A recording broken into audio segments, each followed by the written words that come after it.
తల్లిదండ్రులు మరియు ఉపాధ్యాయుల ఆత్మీయ సమావేశానికి విచ్చేసిన మాన్యశ్రీ గౌరవనీయులైన నారా చంద్రబాబు నాయుడు గారికి, అలాగే విద్యాశాఖ మంత్రులైన నారా లోకేష్ గారికి, పుట్టపర్తి శాసనసభ్యురాలైన శ్రీమతి పల్లె సింధూరారెడ్డి గారికి, వేదికను అలంకరించిన పెద్దలకు, ఇక్కడికి విచ్చేసిన తల్లిదండ్రులకు, ఉపాధ్యాయులకు, నా తోటి విద్యార్థులకు నా నమస్కారాలు.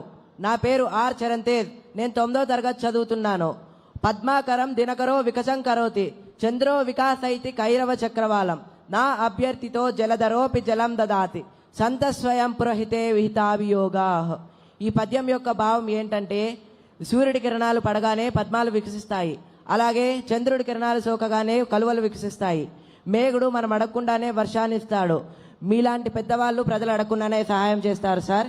ఇవి గొప్ప వాళ్ళ యొక్క లక్షణాలు.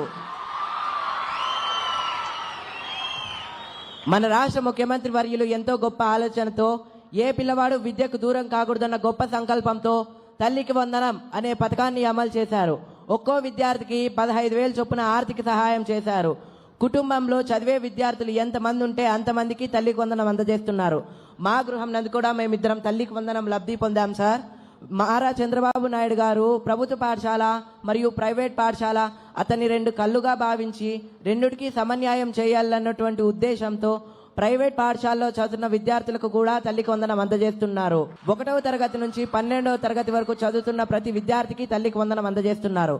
ఈ సందర్భంగా నేను నా ఫ్రెండ్ వాళ్ళ జరిగిన ఒక ఫ్యామిలీ ఇష్యూ మీకు చెప్పాలనుకుంటున్నాను. నా ఫ్రెండ్ వాళ్ళ ఫ్యామిలీ చాలా పూర్ ఫ్యామిలీ. వాళ్ళ ఫ్యామిలీలో టోటల్ 5 మెంబర్స్ ఉంటారు.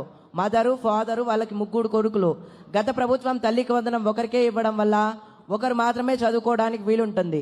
మిగతా 2 వాళ్ళ పేరెంట్స్తో కలిసి కూలి పనికి వెళ్తూ ఉంటారు. అది గమనించిన మన రాష్ట్ర ముఖ్యమంత్రి వర్యులు, ఏ పిల్లవాడు ఇలా కూలి పనికి వెళ్ళకూడదు, 18 ఏళ్ల వయసు లోపున్న ప్రతి పిల్లవాడు కంపల్సరిగా పాఠశాలలో లేదా కళాశాలలో చదువుకోవాలా అనే గొప్ప సంకల్పంతో తల్లికి వందనం అనే పథకాన్ని అమలు చేయగా, కుటుంబంలో ఎంతమంది విద్యార్థులుంటే అంతమంది విద్యార్థులకి తల్లికి వందనం అందజేస్తున్నారు. మీరు ఈ తల్లికి వందనం అందజేయడం వల్ల వాళ్ళు సంతోషంగా పాఠశాలకు వెళ్ళి చదువుకోగలుగుతున్నారు సార్. మీరు ఇంత గొప్ప కార్యాన్ని తలపెట్టినందుకు నా హృదయపూర్వక నమస్కారాలు.